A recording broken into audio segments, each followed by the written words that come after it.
নগাঁৱৰ ডিফুলস্থিত মাহিন্দ্ৰা ইনষ্টিটিউটৰ এটা বৰ্ষপূৰ্তি সম্পূৰ্ণ নগাঁৱৰ ডিফুলস্থিত মাহিন্দ্ৰা ইনষ্টিটিউটৰ এটা বৰ্ষপূৰ্তি আজি সম্পূৰ্ণ হয়। উল্লেখ্য যে নগাঁৱৰ যুৱক যুৱতীসকলে প্ৰতিযোগিতামূলক পৰীক্ষাৰ বাবে সুদূৰলৈ নোযোৱাকৈ নগাঁৱৰ এক উচ্চ শিক্ষা প্ৰতিষ্ঠান মহেন্দ্ৰাতে institute railway banking SSSC ADRE আদি প্ৰতিযোগিতামূলক পৰীক্ষাৰ বাবে প্ৰস্তুতি চলাব পাৰিব বুলি জানিবলৈ দিয়ে মহেন্দ্ৰাতে ইনষ্টিটিউট ৰাজ্যিক প্ৰধান কৰ্ণিকা ডেকাই লগতে বেংকিঙত ইতিমধ্যে নিৰ্বাচন কৰা হৈছে। তাৰোপৰি এই বৰ্ষত ৰাজ্যিক পৰীক্ষাতো বহু শিক্ষাৰ্থীয়ে নিৰ্বাচন হ'বলৈ সক্ষম হ'ব বুলি জানিবলৈ দিয়ে মহেন্দ্ৰাতে ইনষ্টিটিউটত ৰাজ্যিক প্ৰধানগৰাকীয়ে।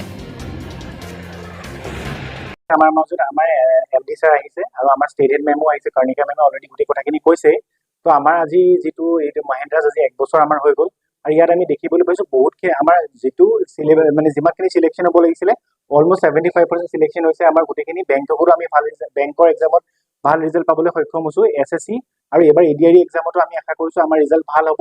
আৰু চবকে এটাই আহ্বান জনাইছোঁ যে আপোনালোকে কম্পিটিটিভ এক্সামত প্ৰিপেৰেশ্যন কৰিবলৈ এতিয়াৰ পৰা ষ্টাৰ্ট কৰক। মহেন্দ্ৰাজ বুলি নহয়, য'তে আপোনালোকে বিচাৰে, কাৰণ কিহৰ কাৰণে কম্পিটিশ্যন এতিয়া ইমান হাই হৈ গৈছে যে আপুনি যদি ভাল। নমস্কাৰ, মোৰ নামটো কৰ্ণিকা ডেকা, মই ৰাজ্যিক ষ্টেট হেড হয় মহেন্দ্ৰা এডুকেশ্যনেল প্ৰাইভেট লিমিটেড।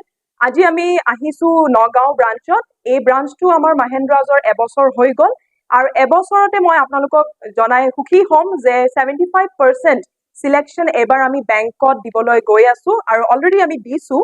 তাৰ উপৰিও আমাৰ ষ্টেটৰ পৰীক্ষা যোনটো আমাৰ গ্ৰেড 3 গ্ৰেড 4 সেইটোৰো পৰীক্ষাৰ কাৰণে কেণ্ডিডেট আমাৰ ইয়াতে এইবাৰ চিলেকশ্যন হ'ব আৰু সেইটোৱে আশা কৰি আছোঁ।